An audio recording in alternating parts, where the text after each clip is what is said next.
You already know all the PS1 classics. You've heard about Vagrant Story, Suikoden, and all those greats. But the Saturn conversation gets dropped before it even starts, and that's kind of sad.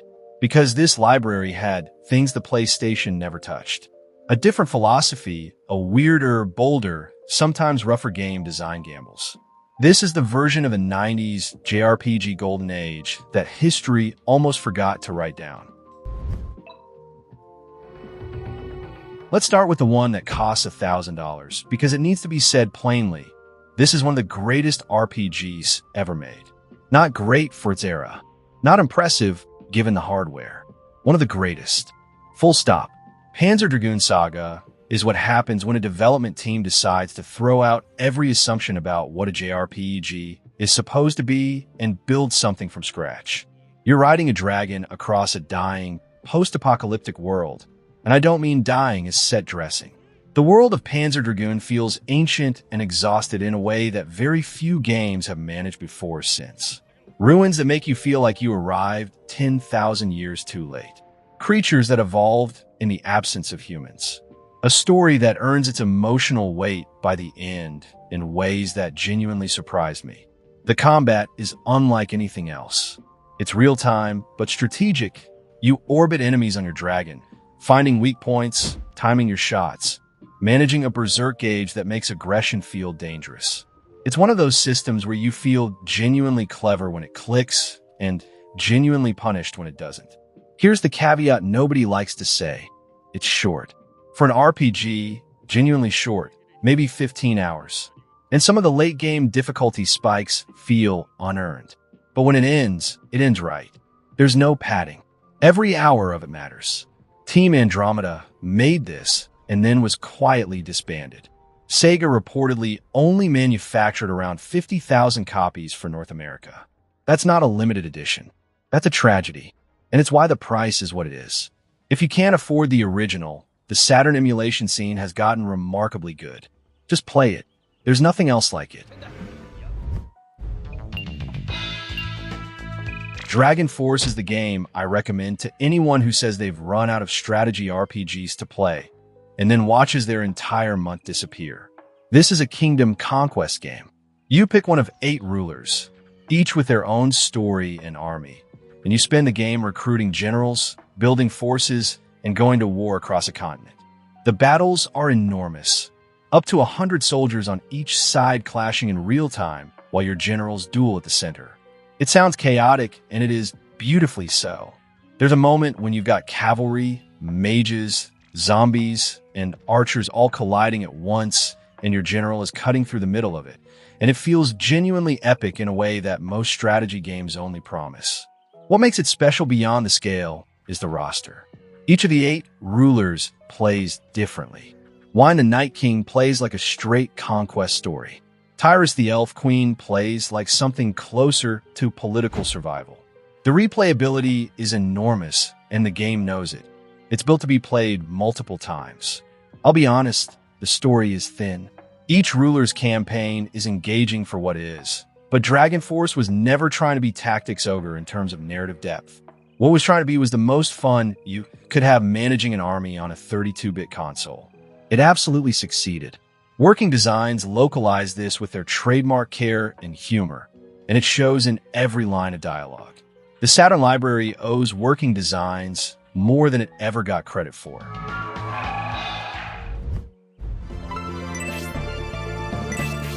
Here's a story that still makes me angry. Shining Force 3 was released in 3 separate scenarios in Japan. 3 full games, each following a different perspective of the same war, designed to weave together into a complete picture. Sega of America localized one. Scenario 1, just the first chapter of a trilogy, and then left it there, incomplete, forever. Which means that if you played Shining Force 3 in the West, you played the beginning of a story you were never allowed to finish. Characters you built relationships with had arcs that resolve in games you couldn't read. It's one of the most frustrating localization decisions in JRPG history, and the game is brilliant enough that the frustration feels warranted. What you do get in Scenario 1 is one of the finest tactical RPGs the Saturn produced. The battle system is a refinement of everything Shining Force 1 and 2 established. Grid-based, turn-based, deeply satisfying unit progression. The art direction is gorgeous in that specific late 90s high fantasy way, and the ensemble cast is large enough that you're always finding new favorite characters. Fan translations for scenarios 2 and 3 exist now, and they are excellent. Play all 3 in order. This is one of those situations where the community gave the game the ending Sega never did. The full trilogy, experienced that way, is one of the best JRPG campaigns of its generation. It just took 20 years and a group of dedicated fans to get there.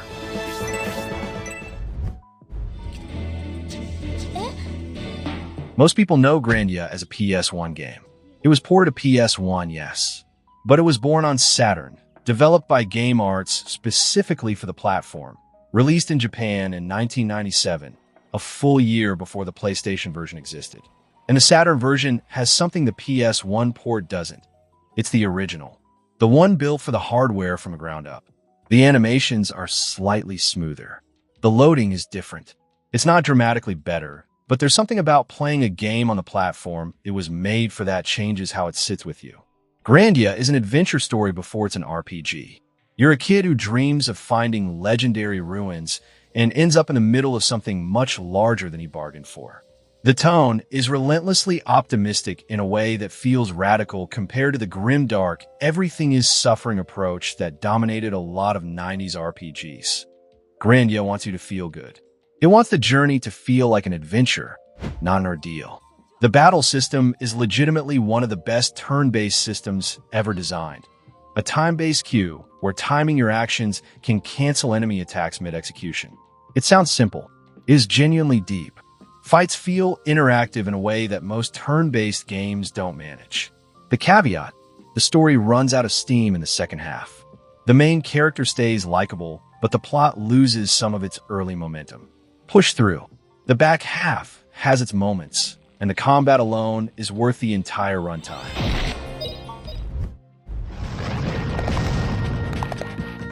Albert Odyssey doesn't get mentioned enough, and I think it's because it doesn't do anything aggressively unusual. It's a clean, warm, classically structured JRPG, turn-based combat, a young hero, a fantasy world that takes itself seriously without being grim. And in 1997, when everyone was chasing the cinematic ambition of Final Fantasy VII, clean and warm and classical got overlooked. That was a mistake. This is one of the most purely enjoyable RPGs on the Saturn.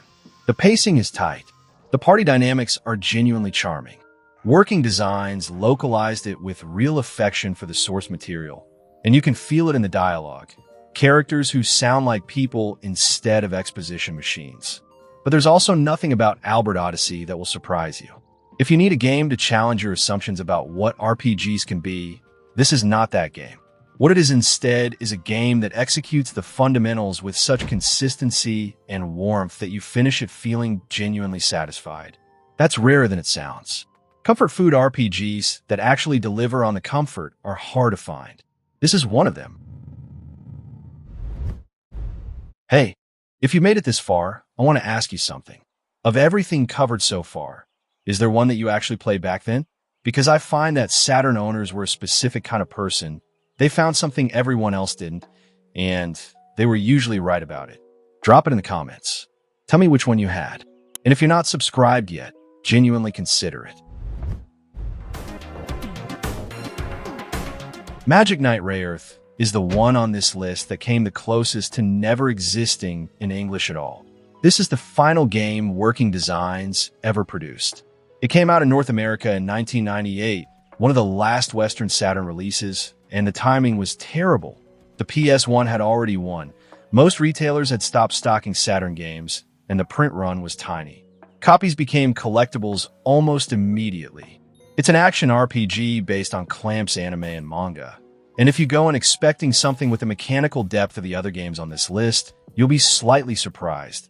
This is breezy, colorful, and built for pure enjoyment over complexity. 3 magical girls summoned to a dying fantasy world, each with their own elemental magic and personality, working toward a story that takes a genuinely unexpected turn in its final act. What they added to the localization was a voice cast that committed to the energy completely. The writing is funny and warm in a way that fits the source material perfectly. For a game that could have felt like a licensed afterthought, it has real personality. The combat, however, is shallow by the standards of serious RPG fans. The dungeons are repetitive, but if you're looking for a pure, feel-good action RPG that commits entirely to its tone and never apologizes for being joyful, this game delivers that without compromise. It's the rarest kind of game, one that knows exactly what it wants to be.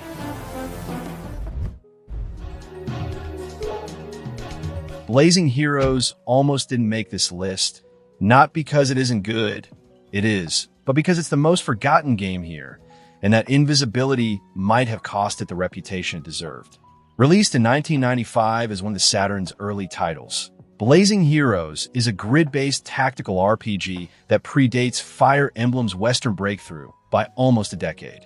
It's not as deep as Shining Force 3, not as narratively ambitious as Tactics Ogre, but what it offers is an extremely solid early tactical RPG that plays better than its age suggests. The job system is simple but functional. The class promotions give progression a genuine sense of momentum. The difficulty is honest. The game will punish carelessness, but the punishment always feels earned rather than arbitrary. What makes Blazing Heroes interesting in 2025 is context. This came out the same year the Saturn launched. The ambition in the genre was already this high at the very beginning of the generation. That tells you something about what the Saturn was trying to be. It wasn't trying to win on processing power. It was trying to win on depth, on the kind of gamer who wanted systems and strategy over spectacle. It didn't win, but the games it left behind are worth knowing. But the rest of the game is just... This one requires a small disclaimer. Dungeon Master Nexus never left Japan. If you want to play it, you're playing either an import or an emulated Japanese ROM. For most of this list, that's a no-go. But it's almost part of the point because this game exists in a space that feels genuinely hidden, like something you found rather than something you were directed to. It's a first-person dungeon crawler, the Saturn's entry in the Dungeon Master lineage, a series that basically invented real-time dungeon crawling as a concept. You build a party, descend into a labyrinth, manage resources, and navigate puzzles in a way that requires actual spatial memory and attention. The atmosphere is where it earns its place on this list. The Saturn's handling of the 3D environments is better here than in many games that tried harder. There's a genuine sense of weight and claustrophobia to the dungeons. The sound design is doing real work. You feel the depth of the place you're in. It's not for everyone. It demands patience, real engagement with its systems, and comfort with Japanese menus if you're playing without translation.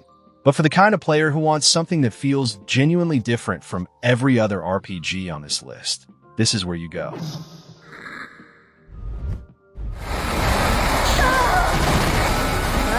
I want to make a case for Bulk Slash being on this list, even though it's not a traditional RPG, because it represents something important about what made the Saturn library feel alive in a way that gets lost when you only count the pure genre entries.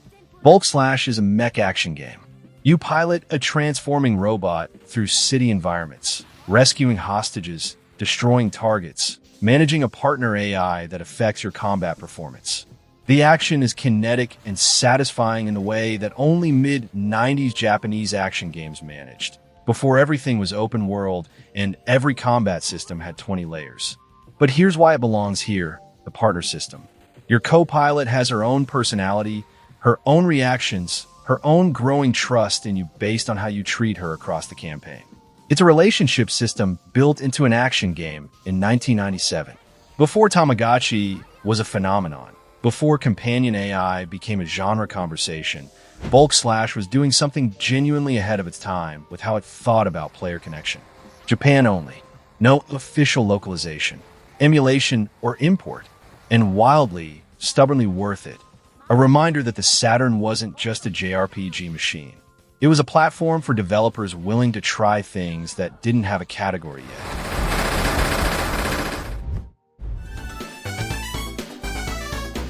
I saved this one for last because it's the deepest cut on the list, and because it's the one I think rewards the specific kind of viewer who made it all the way here. Link Liver Story is a Japan-only action RPG from 1997 that almost nobody in the West has ever heard of, and that is a genuine injustice. It's an isometric action RPG with a real-time combat system that feels surprisingly modern, a heroine protagonist at a time when that still stood out in the genre, and a tone that sits somewhere between fairy tale and classic fantasy adventure. The game is short. You can complete it in around 8 hours, but it's dense and confident in the way short games can be when they know exactly what they are. Every environment is distinct. The combat has enough depth to stay interesting without demanding mastery. The art direction is beautiful in a way that still holds up. What I love most about Link Liver Story is that it exists at all. This is a game made with obvious care and craft for a platform that was already losing the console war in a market that would largely never see it for an audience that was already moving on. And it's good. It's genuinely, unambiguously good. There's something about that kind of game, made well despite everything, that hits differently than the celebrated classics. Fan translation patches are available. The game is short enough that one afternoon is all it takes. If you've gotten to the end of this video, I think you're exactly the kind of person who should play it. The Saturn didn't lose because its games were bad, but because of timing, pricing, a surprise launch that alienated retailers, and a console war it was never fully equipped to fight. The library paid the price for decisions made in boardrooms, not in development studios. What's left behind is this: a collection of games that were made with ambition and care for an audience that was smaller than they deserved. Some of them cost $1,000 to own physically. Some of them never left Japan. All of them are worth finding. If this video gave you something new to add to your list, a like and a subscribe genuinely means everything to a channel this size. It's the difference between this being a hobby and this being something I can keep building. Either way, thank you for staying to the end. The Saturn deserved better.